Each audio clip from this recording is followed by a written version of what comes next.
इस वक्त कांग्रेस पार्टी के नेता सलमान निजामी हमारे साथ मौजूद हैं। सलमान, स्वागत है टीवी 9 भारतवर्ष पर। अभी आपने सुना एडीजी लॉ एंड ऑर्डर ने क्या खुलासा किया। वो ये साफ तौर पर कह रहे हैं कि यूपी पुलिस को ऐसे गिरोह के बारे में पता चला है जो कि आईएसआई और देश विरोधी ताकतों के इशारे पर लोगों को मुसलमान बनाने का, कन्वर्ट कराने का काम बड़े पैमाने पर कर रहा है। क्या कहेंगे आप इस खुलासे पर? हेलो, मेरी आवाज आ रही है? जी जी सलमान बोलें। देखिए, जैसे आपने देखा हाल ही में एक लिंचिंग का मामला आया, उसमें मेरे समेत कई लोगों पे एफआईआर हुई क्योंकि हमने आवाज उठाई। और इलेक्शन जो है करीब ही आ रहे हैं और कुछ ना कुछ तो यूपी सरकार को करना है क्योंकि वो फेल हुए इतने सालों में कोई काम करने में। देश विरोधी ताकतों पे सख्त से सख्त कार्रवाई होनी चाहिए। जो भी देश के खिलाफ बोलता है और कोई साजिश करता है उसके खिलाफ सख्त से सख्त कार्रवाई होनी चाहिए। लेकिन जब इलेक्शन आते हैं उस वक्त ये कोई ना कोई ऐसा मुद्दा सामने लाते हैं ताकि लोगों का अटेंशन जो है वो डाइवर्ट किया जाए। और आपने देखा होगा कि यूपी सरकार ने ही कई ऐसे लोगों को, बेकसूर लोगों को गिरफ्तार किया, उसके बाद वो जो है कोर्ट के थ्रू जो है उनको जो है बेकसूर साबित किया गया। तो ठीक है, ये जो भी ऐसी ताकतें हैं, जो भी एक्टिव लोग हैं, उनको पुलिस जो है उनके खिलाफ कार्रवाई करे। लेकिन उसमें बहुत से ऐसे लोग भी हैं, एक माहौल क्रिएट किया जाता है मीडिया के थ्रू भी और बीजेपी के खासकर थ्रू की एक पर्टिकुलर कम्युनिटी, अभी आपने नाम लिया, इसमें 2 नाम है और उसमें आप देखिए कि हम बार बार धर्म को बीच में लाते हैं कि ये एक पर्टिकुलर धर्म जो है वही आतंकवाद फैलाता है। कई ऐसे केसेस है, आईएसआई के साथ कई ऐसे नॉन मुस्लिम्स को भी अरेस्ट किया गया है। तो हमें धर्म की बुनियाद पे आतंकवादियों को नहीं, लेकिन सलमान ये कौन लोग हो सकते हैं? क्योंकि एडीजी लॉ एंड ऑर्डर कह रहे हैं साफ तौर पर उनके पास दस्तावेज हैं, बाकायदा एक लिस्ट मिली है जिसमें 1000 लोगों के नाम है। ये 1000 लोग वो लोग हैं जिन्हें गैर मुस्लिम से मुसलमान बनाया गया, उनका कन्वर्जन कराया गया गलत मंशा के साथ। नहीं, ठीक है, ऐसे व्यक्तियों के खिलाफ कार्रवाई करिए आप। ठीक है, ऐसे बहुत से लोग हैं जो इन एक्टिविटीज में इन्वॉल्व हैं, लेकिन आप इसको पॉलिटिसाइज ना करें। हम पाकिस्तान के खिलाफ कोई कार्रवाई करते हैं तो हम भारत के सैनिकों को अपने इलेक्शन में इस्तेमाल करते हैं। तो आप करिए, पुलिस का काम है वो कर रहा, लेकिन उसको पॉलिटिसाइज ना कीजिए, वही मेरा कहना है। मनोज यादव साहब हमारे साथ मौजूद हैं, भारतीय जनता पार्टी के स्पोक्स पर्सन। मनोज, आपने सुना सलमान क्या कह रहे हैं? कहीं ना कहीं इस तरह के फैसलों के पीछे, इस तरह की जांच के पीछे सियासत एक बड़ी वजह हो सकती है, इस हो रहे इनका इशारा। देखिए समीर जी, ऐसा है कि अगर इस तरह की गतिविधियां सामने आती हैं और जिस तरह से आपने देखा कुछ दिन पहले अब्दुल सुमंद नाम के व्यक्ति को दाढ़ी काटने का एक मामला आया था जिसमें सपा के एक नेता शामिल थे। अभी कुछ दिन पहले यूपी सरकार ने की, एटीएस ने रोहिंग्याओं पर कार्रवाई की, वहां नकली फर्जी दस्तावेज मिले उनके पास में, ह्यूमन ट्रैफिकिंग में शामिल थे।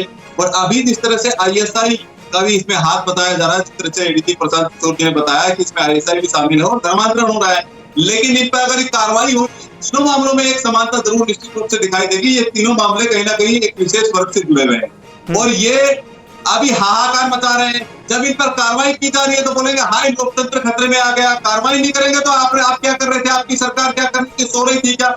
जब ये मामला सामने आया है तो निश्चित रूप से कार्रवाई होगी, जो भी दोषी होगा उसको दंडित किया जाएगा। लेकिन जिस तरह से आपने देखा गाजियाबाद में जो दाढ़ी वाला मामला आया था, वो किसने, वो कौन लेकर के आया था? वो समाजवादी पार्टी ने उठाया, वो समाजवादी पार्टी ने उसको प्रोवोक किया, राहुल गांधी उस पर ट्वीट कर रहे थे। और ये तो साहब नहीं, तो आप क्या कह रहे हैं मनोज जी, आप क्या कह रहे हैं? समाजवादी पार्टी के इशारे पर वो प्लान करके उस घटना को अंजाम दिया गया, आप ये कह रहे हैं? देखिए निश्चित रूप से इनके तार कहीं ना कहीं, क्योंकि आप उम्मीद पहलवान नाम के एक आरोपी का जिक्र कर रहे हैं जिन्होंने इस बुजुर्ग के साथ वीडियो बनाया था। आरोप उनके ऊपर यह है कि उसके जरिए उन्होंने धार्मिक भावनाएं भड़काने की कोशिश की, इसलिए केस रजिस्टर हुआ।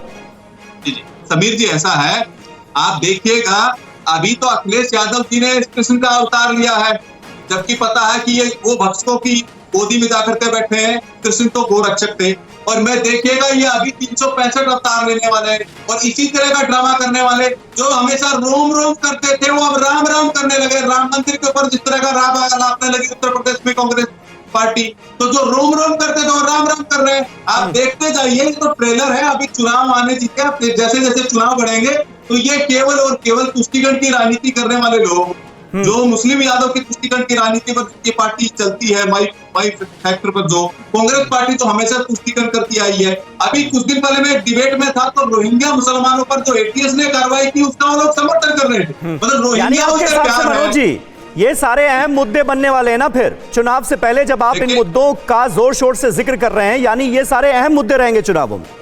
देखिए, चुनाव के अहम मुद्दा तो हमारा एक ही अहम मुद्दा है। हमारा मुद्दा है हमने जनता का विकास किया है, जनता के साथ खड़े रहे हैं, चाहे वो कोरोना काल हो, चाहे कोई भी 4.5 सालों में हम लोग जनता के साथ खड़े रहे और लो एंड ऑर्डर वहां पर सुधरा है, कानून व्यवस्था वहां सुधरी है, ना तो जंगल राज रहा है, ना भ्रष्टाचार का बोलबाला रहा है। हमारा एक ही मुद्दा है, हमारा मुद्दा विकास, सबका साथ, सबका विकास, सबका विश्वास, यही हमारा एक मूल मंत्र है। ठीक है, सलमान निजामी, इस वादे पर भरोसा होता है क्या? एज ए कांग्रेस लीडर आप किस तरह से देखते हैं? वो कह रहे हैं कि ये कार्रवाइयां अलग हैं, असल में तो हम सबका साथ, सबका विकास, सबके विश्वास के मॉडल पर चल रहे हैं। देखिए समीर भाई, अभी मैंने आपको क्लैरिफाई किया कि आतंकवाद का कोई धर्म नहीं होता, क्रिमिनल का भी कोई धर्म नहीं होता। अभी बार बार स्ट्रेस किस पे दिया जा रहा था आपकी डिबेट पे? रोहिंग्या मुसलमान, रोहिंग्या मुसलमान। अरे क्राइम जो है उसमें आप क्यों मुसलमान बीच में लाते हैं शब्द?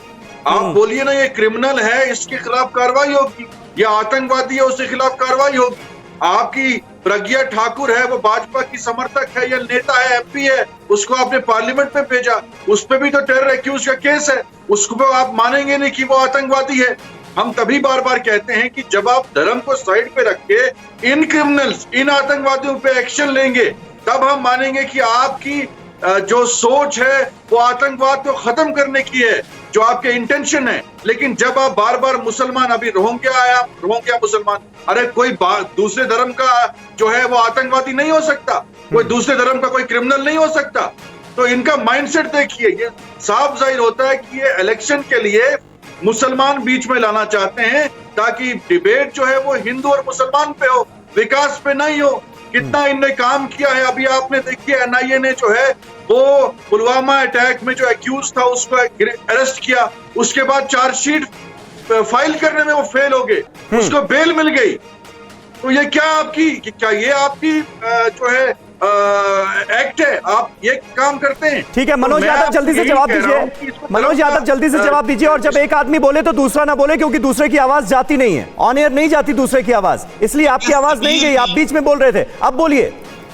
समीर जी, सावन के अंदर को हरी हरी दिखाई देती है। हाँ, ये जो अभी राग अलाप रहे हैं, इनको हरा सब कुछ दिखाई देगा, लेकिन समानता इनको दिखाई नहीं देगी। और ये जो लिबरल गैंग के लोग हैं, अभिव्यक्ति की आजादी के नाम पर जो ड्रामा करते हैं, टुकड़े टुकड़े गैंग के जो लोग हैं, जो जेएनयू में भी खड़े हो जाते हैं, अफजल गुरु के लिए खड़े हो जाते हैं, ट्विटर गैंग जो है, ये भी उन्हीं ट्विटर गैंग के ही लोग हैं। ये भी आंदोलन जीवी है, ये ट्विटर जीवी है। जो ट्विटर के नेता यहाँ बैठे हुए हैं, भी ट्विटर जीवी राहुल गांधी जी की तरह। इन्होंने भी उसी पर ट्वीट किया था, जैसे राहुल गांधी ने किया था इनके खिलाफ, शायद मुझे लगता है जहां तक इनका भी नाम एफआईआर के अंदर है। तो मुझे बताइए, मुद्दा किसने उठाया? क्या भाजपा ने उठाया? क्या राम के नाम पर वो झूठा साबित हुआ? ऐसे 19 मुद्दे हैं, 19 से 20 ऐसे मामले हैं जिसमें राम का नाम लेकर के अफवाह फैलाई गई। 43 करोड़ का मामला हो, चाहे तेलंगाना का मामला हो, लेकिन उसमें बाद में क्या साबित हुआ? राम का नाम ही नहीं था कहीं पर, और वो म्यूटेड वीडियो था। तो किसने उठाया? जिसमें से ये भी शामिल थे, जो यहाँ पर बैठ करके अभिव्यक्ति की आजादी के नाम पर जो ड्रामा कर रहे हैं, मनोज जो जी, नारा देते हैं। मनोज जी, ये तो सलमान कह ही रहे हैं कि उनके खिलाफ भी एफआईआर हुई है, और हमने भी देखी है वो लिस्ट। उन लोगों की लिस्ट में सलमान निजामी का भी नाम है। वो ये कह रहे हैं कि हमने तो सिर्फ घटना की खबर ट्वीट की थी, और वो आरोप था आरोपी का। अब्दुल समद जो थे बुजुर्ग, उन्होंने खुद ये आरोप लगाया कि हाँ नारे लगवाए, उन्होंने ये ट्वीट कर दिया और उनके खिलाफ एफआईआर हो गई। यही तो वो कह रहे थे। ये लोग करेंगे, कभी ये लोग अच्छी ट्वीट करेंगे? हमेशा प्रोपेगेंडा चलाने वाले ट्वीट, देश की छवि खराब करने वाले ट्वीट, नरेंद्र मोदी जी की छवि खराब करने। आपने याद होगा किसान आंदोलन के विरुद्ध ये क्या था, मियां खलीफा जो पूर्ण स्टार है, उनका ट्वीट को रीट्वीट किया था। ये एक बहुत बड़ी गैंग है, ट्विटर की ब्लू टिक गैंग है, जो प्रोपेगेंडा चलाती है, एजेंडा चलाती है। उसमें से ये व्यक्ति उसमें से एक। सलमान, अब बोलिए आप। वो कह रहे हैं जानबूझकर एजेंडा चलाया जा रहा है।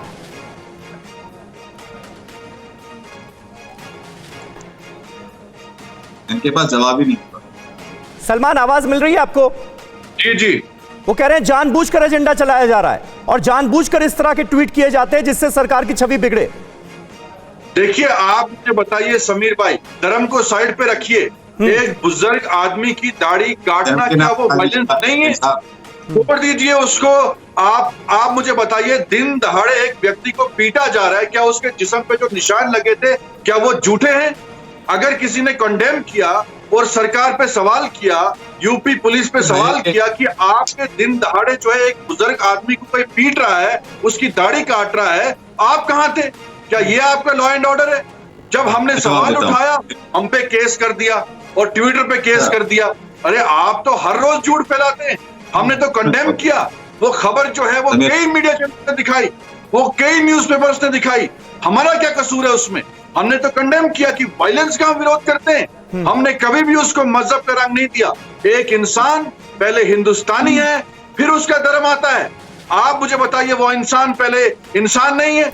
ठीक है सलमान, आप मेंटालिटी की बात कर रहे हैं, लेकिन उन लोगों की मेंटालिटी को भी तो सवालों के घेरे में खड़ा करना होगा जो जानबूझकर कन्वर्जन का काम करवा रहे हैं, क्योंकि इस्लाम में साफ तौर पर इसकी ताकीद है कि आप जबरन, लालच से, धोखाधड़ी के साथ किसी को इस्लाम नहीं कबूल करवा सकते। अगर आप ऐसा कर रहे हैं तो गुनाह है। तो ये गुनाह कौन लोग कर रहे हैं, ये भी तो पता चलना चाहिए ना।